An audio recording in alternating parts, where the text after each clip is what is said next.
Eu vou convidar agora o repórter Tiago Melo para trazer aqui informações para nós. Tiago, seja bem-vindo, boa tarde, meu caro. Olá, Joelson, boa tarde a você, boa tarde a todos. Boa tarde. Bom, Tiago, vamos falar a respeito de alguns casos, alguns episódios policiais que, infelizmente, têm agitado o estado do Piauí. 2 deles no norte do estado. Primeiro caso, Isadora Mourão, Tiago Melo. A advogada de defesa, ela concedeu uma entrevista falando que não existia provas periciais que colocassem João Paulo, irmão de Isadora Mourão, a advogada morta dentro do seu escritório, dentro de casa, na cena do crime. Falou isso na semana passada, após a audiência de instrução. Exato. Lá do processo. Pois é, hoje a polícia se manifestou. E a mãe falou em juízo que ela tinha sido autora sozinha do crime. Tirando o filho lá da cena do crime.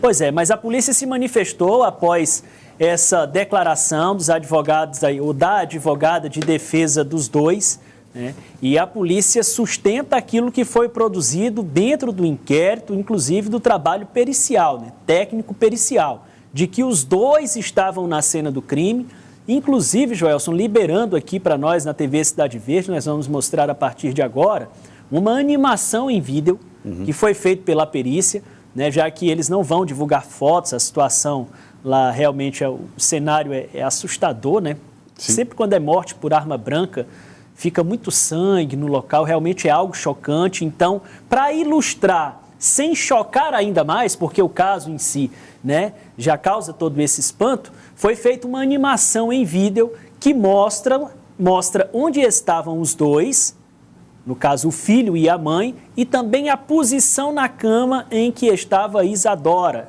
E segundo esse trabalho, começou a ser golpeada ainda enquanto dormia. Vamos acompanhar na reportagem de Tiago Melo. A reprodução ilustra a versão sustentada pela polícia. O homem representa João Paulo Mourão. É ele quem está com a faca e desfere os golpes na irmã Isadora, que dorme na cama. A perícia convenceu a polícia de que a posição dos golpes favorece o lançamento de sangue encontrado no vestido da mãe, Maria Nercy, que aparece ao lado de João Paulo, assistindo e auxiliando no assassinato da própria filha. Nós não temos a menor dúvida de que quem praticou a ação do núcleo do tipo penal, matar alguém, foi o senhor João Paulo, auxiliado, evidentemente, com toda a trama criminosa pela mãe dele. É tanto que ela está indiciada pela coautoria do homicídio e na fraude processual. Exatamente, foi analisado o ângulo das lesões, foi analisada a posição em que estava a vítima, o ângulo em que foi desferido os golpes e a posição e a altura em que estava o seu algoz.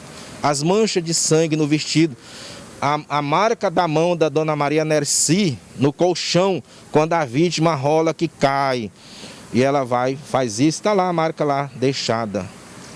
E aí ela vai depois constatar se a vítima estava arquejando já, morrendo. E aí foi aonde cai. As manchas de sangue em local de crime, ela é uma verdadeira assinatura do criminoso.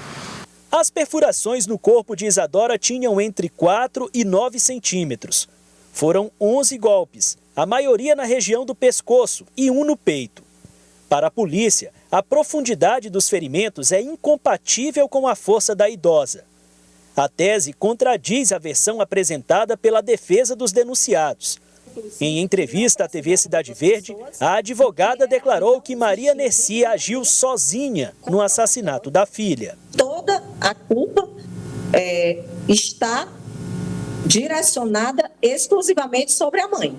Todos os laudos periciais que foram realizados, desde da roupa que foi apreendida, aos relatos da própria acusada, coadunam e caminham juntos, direcionando que somente a mãe, dona Maria Nercy, haveria participado do ato. No interrogatório dela, ela assumiu os atos detalhadamente ao juiz. Provaram, inclusive, que não precisava de 2 pessoas e não existia nenhum elemento comprobatório de que João Paulo sequer esteve na cena do crime, como ele sempre sustentou, que nunca entrou no quarto. Isadora Mourão foi encontrada morta na casa da mãe dia 13 de fevereiro desse ano na cidade de Pedro II, a 195 quilômetros de Teresina. A polícia prendeu o irmão da advogada, João Paulo Mourão, e a mãe, Maria Nercy Mourão, acusados do crime. O assassinato teria relação com a herança da família. A polícia encara como mais uma tentativa de manipular a opinião pública. Maria Nercy foi indiciada por fraude processual. Os investigadores entenderam que ela descaracterizou a cena do crime e tentou envolver pessoas para confundir a investigação. Consta no inquérito uma declaração da idosa, dando conta que no dia do crime, uma vendedora de roupas entrou na casa para cobrar uma suposta dívida de Isadora, o que não ficou comprovado.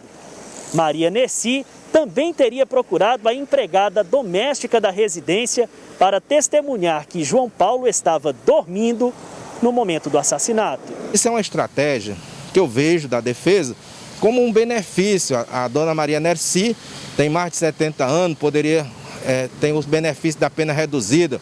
Com os recursos que nosso direito admite, poderiam levar para uma prescrição, o que eu não acredito, porque seria espancar o poder público e a sociedade, porque é simplesmente dizer que acredita na impunidade. João Paulo permanece preso. Maria Nercy foi contemplada com a prisão domiciliar. A Justiça realizou na semana passada a audiência de instrução do caso, onde ouviu testemunhas e os denunciados. O juiz da comarca vai decidir se João Paulo e Nercy serão levados a júri popular. Bom, vale lembrar que a Nercy, a mãe, ela está em prisão domiciliar, tem a questão da idade, mais de 70 anos, e também ela é cuidadora do irmão de João Paulo, que necessita de cuidados especiais, ele que tem transtornos que são diagnosticados, então ele precisa de cuidados. E ela, nessa condição de cuidadora, ficou em casa, inclusive, teve esse direito. Bom, a advogada disse que ele não estava, a polícia garante que estava. Vamos ver aí essa imagem que veio na reportagem do Tiago Mello, que é a animação que mostra exatamente a dinâmica de como é que foi esse crime, onde estava cada um das 3 pessoas que, segundo a polícia, estavam no quarto no momento que o crime aconteceu. Bom, Tiago, vamos lá. Aí seria a posição em que dormia a Isadora Mourão. Ela estava dormindo no próprio quarto.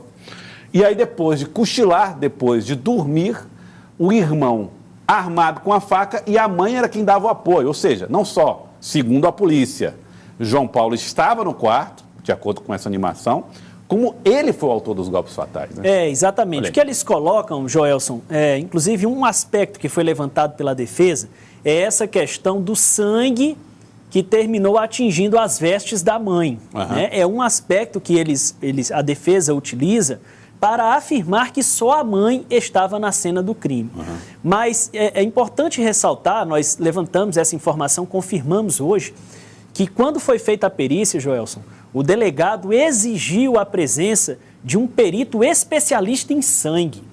Porque esse sangue, a forma como existe, gotejamento, a forma como o sangue ele mancha as peças de roupa, paredes, a forma como ele cai, são informações importantes que podem dizer, por exemplo, em que posição estava a pessoa que golpeou, em que posição estava a vítima, né? Tudo isso são fatores de informação importantes levados em consideração.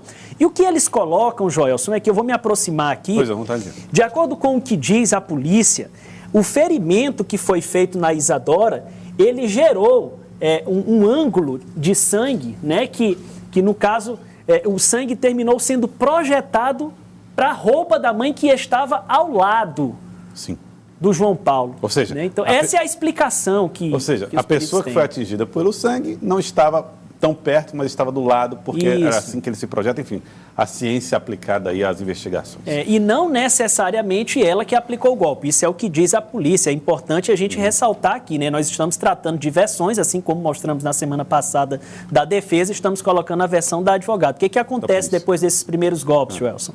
Aqui são as manchas de sangue, os golpes foram na região do pescoço, né? Algumas manchas já ficaram de cara aqui na coxa.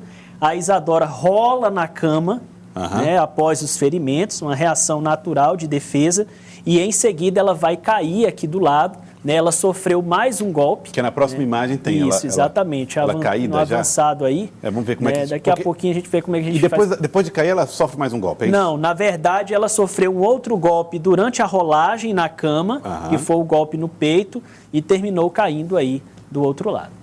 Ah, ainda tentou se defender rolando. Seria isso? Exatamente, né? Se safar das agressões ali. E aí acabou aí caída perto da cama. Esses são os levantamentos feitos pela perícia, pela polícia, e o caso segue para, enfim, para a justiça. Agora, foi feita a pronúncia naquele dia, né, Tiago?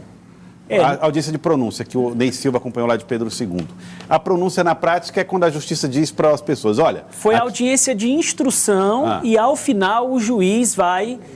manifestar pela pronúncia ou não. Ah, tá. Né? Então, assim, a polícia, para que as pessoas entendam, né, tudo que é feito pela polícia na fase de inquérito, Joelson, é uma peça que vai servir para convencer o Ministério Público de denunciar ou não. Depois que o Ministério Público denuncia, aquelas testemunhas todas, ou não, né, ficar a critério do juiz, chamar todo mundo para a fase processual para saber se as pessoas vão ser levadas a julgamento. Né? E aí a pronúncia que é uma decisão do próprio juiz, né, onde ele vai avaliar se serão levados os réus, né, a júri popular. Aí então, depois disso... O julgamento é que dirá se serão condenados isso, exatamente. 7 pessoas da sociedade, elas são sorteadas, né, e compõem o júri lá, é a própria sociedade quem vai decidir se serão condenados ou não. É como se ele dissesse, olha, olhando para tudo aqui... Os aspectos formais estão preenchidos. Então aqui tem um crime aqui contra a vida, não sei se vocês são culpados ou não, estão pronunciados, vão para a júri popular. Chama a sociedade para avaliar a questão da culpa, é exatamente isso. Bom, Tiago, casos que a gente vai continuar acompanhando aqui no Jornal do Piauí, de Isadora Mourão, essa advogada morta dentro de casa. Agora, última questão, motivo. O que é que motivou a família a fazer isso? A polícia crê em herança, disputa por herança. Briga por dinheiro. Havia um conflito, né, especificamente, inclusive há mensagens, né, que a polícia teve acesso de João Paulo para Isadora, né, a família tinha um patrimônio considerável, casa em Teresina, tem um hotel lá na cidade, né, a polícia teve acesso a conversas entre os dois irmãos, onde ele inclusive queria acompanhar muito de perto até a movimentação de hóspedes, faturamento, questão de faturamento nesse hotel, onde a Isadora dormia. Né? A polícia coloca também que a Isadora ela já temia de alguma forma que algo pudesse acontecer a ela e em algumas noites ela inclusive nem dormia em casa para se preservar. Ela chegou a dormir no hotel durante algum tempo, justamente temendo algum tipo de ataque. Né? E o João Paulo e a Isadora tinham diferenças em relação a essa situação que envolve a herança da família. Esse é o possível fator motivador de toda essa crise que existia entre eles. Lembrando que a versão aqui apresentada é a da polícia, assim como nós apresentamos a versão da defesa de João Paulo, que diz que João Paulo sequer estava lá na cena do crime. Aí a justiça, ao final desse julgamento, é que vai dizer exatamente o que é que pode ter acontecido.